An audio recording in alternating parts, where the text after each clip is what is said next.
Malaysia जाना था, विदेश फॉरेन कंट्री, तो इसलिए मैंने इंग्लिश सब्जेक्ट को चूज किया था। आखिर इंग्लिश है क्या? लैंग्वेज है, सब्जेक्ट है, क्या है इंग्लिश?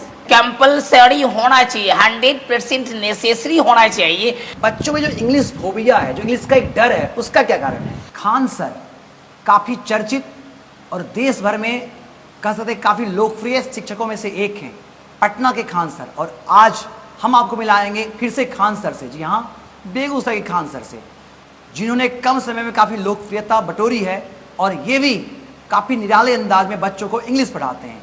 नमस्कार, स्वागत है आप सबों का केवी स्टूडियो बिहार में और मैं हूं आपका दोस्त गौरव कुमार पाठक। तो आइए मिलते हैं बेगूसराय के युवा चर्चित शिक्षक खान सर से, जिनका खान इंग्लिश क्लासेस बेगूसराय बाघा में चल रहा है। सबसे पहले स्वागत है खान सर हमारे केवी स्टूडियो में। Welcome, thank you so much. Khan sir, हम आपसे चाहेंगे सबसे पहले आप अपने बारे में बताएं, क्योंकि हमारे जो दर्शक हैं वो आपको जाने, क्योंकि खान सर काफी चर्चित हो गए हैं। बट पहले मेरा नाम था एसके खान। तो जब मैं क्लास ओपन किया था तो उस टाइम क्लास चली, तो क्लास चलने के बाद बच्चे लोग खान सर के नाम से ही पुकारते थे, इसीलिए धीरे धीरे जो है मेरे खान सर के नाम से पॉपुलरिटी बढ़ गई थी बेगूसराय में। लेकिन बेगूसराय में पहले एसके खान सर नाम से जाने जाते थे, तो बच्चों जो है खान सर के नाम से ज़्यादा वो कॉल करने लगे थे, इसीलिए मैं ज़्यादा फेमस हो गया था। मैं 2019 में ओपनिंग किया था क्लास का, और वो क्लास 11-12 ग्रेजुएशन की क्लास में चालू किया था। और उसके बाद जो है क्लास चली, लेकिन 2020 में जब लॉकडाउन हुआ तो फिर क्लास मेरा क्लोज़ हो गया था। तो फिर मुझे लगा कि मैं क्या कर सकता हूँ। तो फिर कुछ दिनों तक लॉकडाउन रहा, लेकिन लॉकडाउन के बाद फिर क्लास ओपन हुई, तो फिर मैंने मेहनत किया और बच्चों के पीछे मेहनत किया, रिजल्ट दिया, तब जाके 2021 में फिर मेरा रिजल्ट बना। फिर उसके बाद 2021 में लॉकडाउन लगा, तो फिर उसके बाद मैंने क्लोज़ किया क्लास को। उसके बाद जो है जब क्लास फिर ओपन किया तो धीरे धीरे बच्चे आने लगे और असाइनमेंट पे और मेरे रिजल्ट पे बच्चे आने लगे, और खुद ब खुद सेल्फ मैंने मेहनत किया, जिसके कारण से बच्चा आज खान सर के नाम से मुझे ज़्यादा वो पुकारते हैं। अच्छा, इंग्लिश सब्जेक्ट कोई क्यों चुना आपने? इंग्लिश सब्जेक्ट इसलिए मैंने सिलेक्ट किया है कि इंग्लिश जो है एक ऐसी सब्जेक्ट है जो इसी पूरी दुनिया में इसकी बोली है ये, और इंग्लिश एक ऐसी लैंग्वेज भी है जो इसकी वैल्यू बहुत ज़्यादा है। और इंग्लिश किसी भी स्टूडेंट हो, किसी भी पर्सन हो, उसकी पर्सनालिटी को शो करता है, जिसकी कारण से मैंने इस इंग्लिश सब्जेक्ट को सिलेक्ट किया है। और मुझे शौक़ भी था इंग्लिश सीखना और बोलना, क्योंकि मुझे मलेशिया जाना था, विदेश फॉरेन कंट्री, तो इसलिए मैंने इंग्लिश सब्जेक्ट को चूज किया था। तो जाना था फॉरेन, लेकिन कर रहे हैं बेगूसराय की सेवा, और चुना इन्होंने इंग्लिश। और मैं बता दूं कि इंग्लिश इज ग्लोबल लैंग्वेज, हम इसे वर्ल्ड विंडो कहते हैं। अगर संसार को खुली आंखों से देखना है तो इंग्लिश जानना ही होगा। हम आपसे ये जानना चाहेंगे कि फादर ऑफ इंग्लिश किसे कहा जाता है? Father of English Geoffrey Chaucer को कहा जाता है, जिन्हें 1340 ईस्वी में उन्हें इंग्लैंड में जन्म लिए थे, एक अनुमानित हैं। बट उनसे पहले भी एक एंग्लो सेक्सन आए थे, एक कास्ट है एंग्लो सेक्सन ब्रिटेन के अंदर, एंग्लो इंग्लिश। हाँ, एंग्लो इंग्लिश। तो एंग्लो सेक्सन के नाम पे ही इसी अंग्रेजी का नाम इंग्लिश रखा गया था, और उन लोग से ही शुरुआत स्टार्ट हुई थी। और बाद में जो है ये मुख्य रूप से जेफरी चौसर को ही इंग्लिश के फादर ऑफ इंग्लिश कहा जाता है। जैसा कि आपने बताया कि चौसर जो है फादर ऑफ इंग्लिश है, हम आपसे ये जानना चाहेंगे आखिर इंग्लिश है क्या? लैंग्वेज है, सब्जेक्ट है, क्या है English? English is international language, that means global language. It is a necessity to learn English at this time, at present time, per person all over the world. Necessary, that means English is spoken, that means both sector, any sector, private sector, government sector, foreign country, per person needs to speak English in any company. बिल्कुल सही कहा इन्होंने।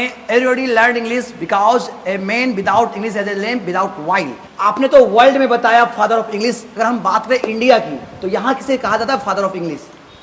देखिए, जिस time में अंग्रेजी की हुकूमत थी हमारे हिंदुस्तान के अंदर, तो लॉर्ड विलियम बेंटिंग उस टाइम भी थे और लॉर्ड मैकाले ने इस पे चर्चा किए थे। और बिल को पारित करने के बाद जो है ये हमारे लॉर्ड मैकाले जो है इंग्लिश का सब्जेक्ट जो है, इंग्लिश सब्जेक्ट का जो है एक पढ़ाई स्टार्टिंग की करवाए। और वो सबसे पहले स्टार्टिंग करवाए थे कोलकाता में। तो कोलकाता में 1835 ईस्वी में एक मेडिकल कॉलेज जब खुली थी, तो उसी कॉलेज के इंग्लिश के माध्यम से उन्हें एजुकेशन देना चालू करवाए। तो इस हिसाब से मैं मानता हूँ कि इंग्लिश के फादर ऑफ इंग्लिश भारत के अंदर अगर देखा जाए तो लॉर्ड मैकाले को कहा जाता है। मैकाले जिन्होंने भारतीय माध्यम जो संस्कृत था या हिंदी था उस माध्यम की जगह पर इन्होंने अंग्रेजी माध्यम लाया, और इस माध्यम ने, अगर हम बात करें, ब्रिटिश हुकूमत को मजबूती देने में भारत में एक महत्वपूर्ण भूमिका अदा की। और हम कह सकते हैं, जैसे सर ने कहा भी, कि सचमुच मैकाले को जाता है श्रेय अगर हम बात करें भारत में अंग्रेजी को लाने की। अच्छा, एक चीज़ बताइए, इंग्लिश सीखने से क्या कुछ हमारे दर्शकों को, व्यूअर्स को, खासकर स्टूडेंट्स और यूथ को फायदा हो सकते हैं? प्राइमरी सेक्टर ये है कि इंग्लिश सीखने से बच्चों को एक अपने आप में आत्मविश्वास, कॉन्फिडेंस बढ़ता है। और जब भी वो किसी कंपनी में वो सिलेक्शन होने जाएगा, तो अगर वो वहाँ वर्क कर रहा है तो उनकी इंग्लिश अच्छी है, उनकी पर्सनालिटी शो करेगा। और उस कंपनी के जो भी मैनेजर है या कंपनी के जो भी चेयरमैन है, तो उन्हें एक अच्छे नज़र से उन्हें देखेंगे और वो बोलेंगे कि बंदा के अंदर वो नॉलेज है और ये बहुत बढ़िया है, क्योंकि इंग्लिश यही शो पर्सनालिटी शो करता है। और इंग्लिश से सीखने से बेनिफिट यहाँ पर, सेकेंड पॉइंट यहाँ पे ये भी होती है कि जब आप मीडिया की कॉपी करते हैं तो वहाँ भी इंग्लिश की ज़रूरत पड़ती है। ये भी प्लस पॉइंट है। जब कोई बच्चे इंग्लिश पढ़ के और जब इंटरमीडिएट के बाद अगर वो तैयारी करना, प्रिपेयर करना चाहें एनडीए का, एयरफोर्स का, नेवी का, आर्मी डिपार्टमेंट का, तो उसमें भी उसको ये बेनिफिट है। क्योंकि आपको पता होगा गौरव पाठक जी कि इंग्लिश इंटरमीडिएट के बाद बहुत ही नेसेसरी है, काफ़ी ये नेसेसरी है। हम आपको रोकना चाहेंगे, आपने कहा कि इंटरमीडिएट से नेसेसरी हो जाता है, लेकिन 10th तक दिक्कत ही दिक्कत, क्योंकि बिहार में एक मिसकंसेप्शन बना हुआ है कि बिहार के बच्चे सोचते क्या है कि 10th तक तो कंपलसरी है नहीं, जिसके कारण वो इंग्लिश पढ़ते नहीं हैं। इसको लेकर क्या सोचते हैं, क्योंकि आगे कितनी दिक्कतें आती हैं? देखिए, ये मैं बोलूँगा कि बिहार बोर्ड की ये मिस्टेक है, ये बिहार बोर्ड की मिस्टेक है। कंपलसरी होना चाहिए, कंपलसरी होना चाहिए, 100% नेसेसरी होना चाहिए। जिस तरह से बच्चे मैथ साइंस में डेवलप्ड ज़्यादा करते हैं बिहार बोर्ड के बच्चे, अगर उसी तरीके से अगर इंग्लिश सब्जेक्ट भी कंपलसरी किया जाए, उसके नंबर को ऐड किया जाए, जैसे 500 का एग्ज़ाम लेते हैं बिहार बोर्ड, तो 600 का अगर एग्ज़ाम दिया जाए, इंग्लिश सब्जेक्ट को ऐड किया जाए, तो जिस तरह से बच्चे मैथ में उसके बाद जो आफ्टर दैट साइंस में जो डेवलप्ड होते हैं, तो बिहार बोर्ड के बच्चे भी इंग्लिश में भी उसी तरीके से डेवलप्ड करेंगे। तो क्या फील करते हैं जब बच्चे आपके पास आते हैं 11th में, तब उनका इंग्लिश का कैसा स्थिति रहता है? जब बच्चे मेरे पास 11th में आते हैं तो बिल्कुल वो 0 लेवल से आते हैं। एक्चुअली होता है क्या कि पहले उसका बैकग्राउंड जो रहती है वो इंग्लिश का वो काफ़ी 0 लेवल रहता है। जब मेरे पास आता है तो 0 लेवल कराता है, तो उसको फिर वो उसको 0 लेवल से आगे बढ़ाना पड़ता है। 11वीं से आप स्टार्ट ही करते हैं? हाँ, 11वीं से स्टार्ट ही करते हैं।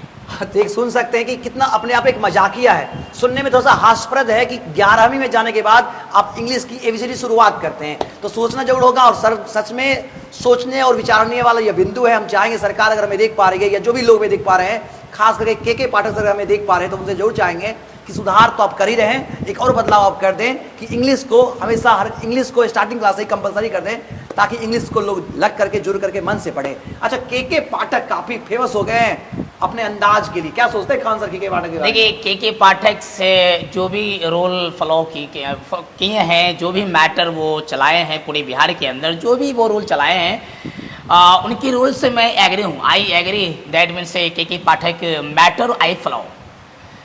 एक्चुअली है क्या कि आपने रूल लागू कर दिए कि बच्चे को कॉलेज जाना है, टीचर को सही टाइम पे पहुंचना है, बट वो सही है, इट्स राइट, वो सही है।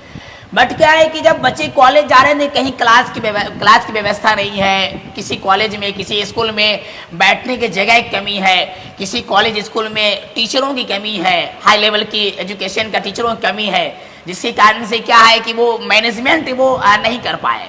तो जब ये मैनेजमेंट वो नहीं कर पाए तो पहले उनको ये रूल लागू नहीं करना चाहिए था। ये रूल को मैनेजमेंट की बात करना चाहिए, आफ्टर मैनेजमेंटिंग, मतलब मैनेजमेंट की बात उन्हें ये रूल लागू करना चाहिए था। क्योंकि ऐसा मैं जानता हूं कि आई नो दैट अबाउट के पाठक, दैट मीन से सेक्रेटरी ऑफ बिहार। तो मैं ऐसा जानता हूं कि उनके बारे में कि पहले वो आईएएस ऑफिसर रह चुके हैं। तो एक आईएएस ऑफिसर जो रह चुके हैं तो उनके पास पहले ये माइंड माना चाहिए कि पहले मैनेजमेंट करना चाहिए, उसके बाद इस रूल को लागू करना चाहिए। जो रूल लागू किए उससे मैं बिल्कुल एग्री हूँ, लेकिन रूल लागू हो तो मैनेजमेंट के बाद होनी चाहिए। कहाँ क्या है, प्राइमरी स्कूल में कितने बच्चे हैं, नंबर ऑफ स्टूडेंट्स हैं, मिडिल में कितने हैं, हाई में कितने, 10+2 में कितने एडमिशन लिए हैं, तो ये सारे उनकी सर्वे होनी चाहिए था। और कहाँ कहाँ क्लासरूम का व्यवस्था मैनेजमेंट नहीं है, कहाँ टीचर की व्यवस्था नहीं है, तो उसके पहले ये मैनेजमेंट करना चाहिए था। तो वो मैनेजमेंट किए नहीं और रूल लागू कर दिए। तो हो सकता है उनके अंदर मैनेजमेंट की नॉलेज नहीं होगी, तो मैनेजमेंट के उनको फिर से पढ़ाई स्टडी करना चाहिए। अच्छा, हम आपसे जानना चाहेंगे कि कैसे सीखे, how can children learn English, explain that. First time students reading, after that word power strong, after that newspaper continue reading studying per day।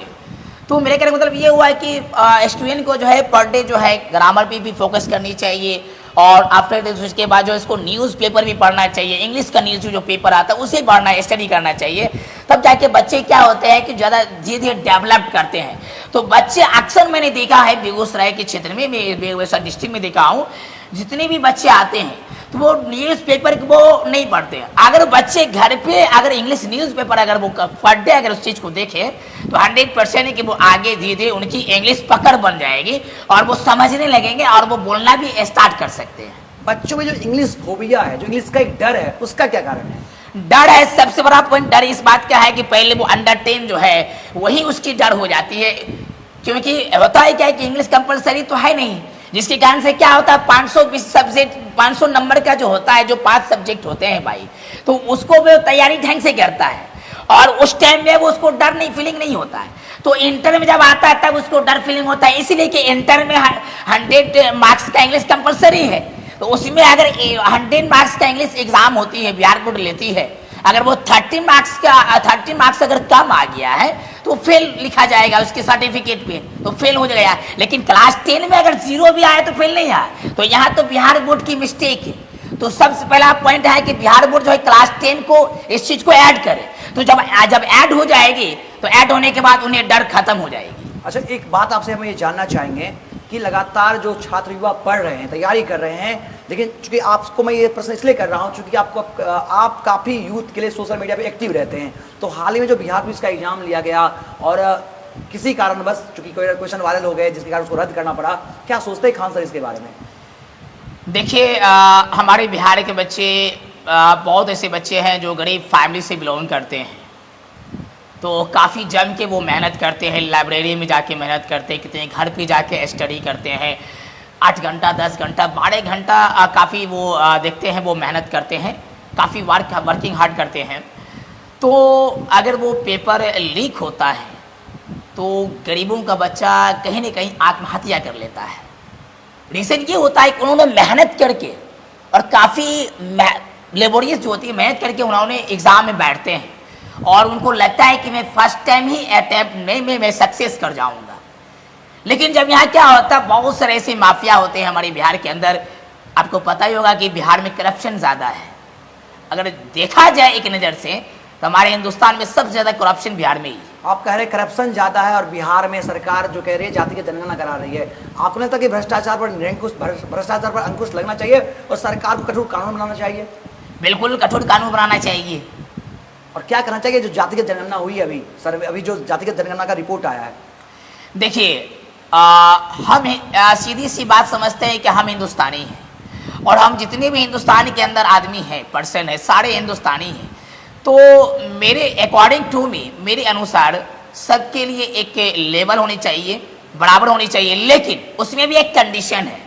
सर्वे ये करना चाहिए कि किस कास्ट में कितनी अर्थव्यवस्था ज़्यादा इकोनॉमिकल लाइन है। अगर मान चलिए क्या किसी कास्ट में इकोनॉमिक अच्छे हैं तो उसकी वहाँ डिस्काउंट छूट नहीं मिलनी चाहिए, लेकिन जिस जाति में अगर मान चलिए क्या है कि उसकी बैकग्राउंड सही नहीं है तो वहाँ छूट मिलना चाहिए, चाहे वो राजपूत हो या नीच कास्ट के बच्चे हो या अपर कास्ट के बच्चे हो, बल्कि अकॉर्डिंग टू इकोनॉमिक उसके अनुसार उसे छूट मिलना चाहिए। अच्छा, बच्चों के भविष्य को आप बनाते हैं, किससे मोटिवेट होकर के आपने स्टार्टिंग किया पढ़ाना?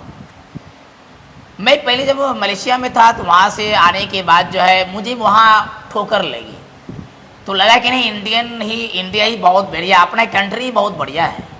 तो वहाँ मुझे कुछ ठोकर लगी, तो उसके बाद मैंने वापस इंडिया आ गया। तो इंडिया आने के बाद जो है मुझे यहाँ लगा कि मैं कुछ वैसा करूँ जो मैं अपनी प्रॉपर्टी को वो शो करूँ।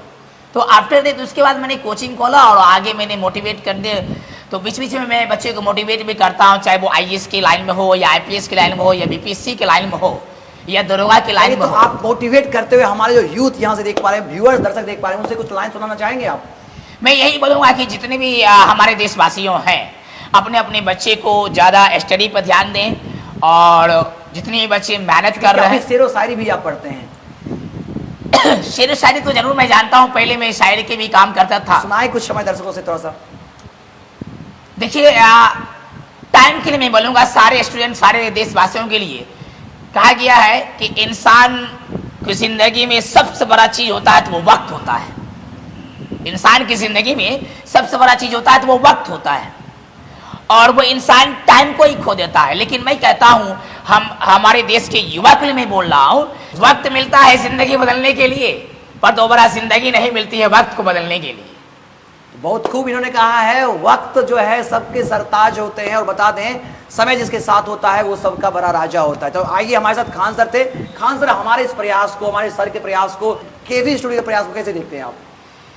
बहुत बेहतर ढंग से मैं देखता हूँ, मुझे बहुत बढ़िया लगता है केवी स्टूडियो, और आपसे भी मुझे बहुत प्रेम है।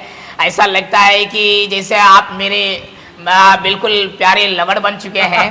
तो इस चीज़ से मुझे बहुत बढ़िया लगा है। आपकी आवाज़ मीठी मीठी और मधुर आवाज़ बहुत बढ़िया है। इस चीज़ से मैं बिल्कुल थैंक्स खान सर को, धन्यवाद पुनः एक बार। हम ये चाहेंगे खान सर, जैसे पटना के खान सर काफ़ी चर्चित हो गए हैं, देश भर में उनका नाम है, और चूंकि आप हमारे बेगूसराय से बेगूसराय के खान सर हैं, तो हम चाहेंगे आप भी फेमस हो और आप भी उसी अंदाज में बच्चों को पढ़ाएं, लाभ पहुंचाएं उन्हें, और इंग्लिश को सरल और आसान बनाएं ताकि हमारे शहर के बच्चे एक अलग पहचान बनाएं। इसी प्रयास में हम आपके साथ हैं। हमारी जब भी आपको जरूरत पड़ेगी हम आपके सपोर्ट में रहेंगे। तो सुना आपने, हमारे साथ खान सर थे। खान सर, कुछ अपने क्लास के बारे में बच्चों से कुछ कहना चाहेंगे या दर्शक से कुछ कहना चाहेंगे? मेरी क्लास से बाघा मिलन चौक पे चलती है, और वो 11-12 की क्लास चलती है। IMC स्टोर के सामने है।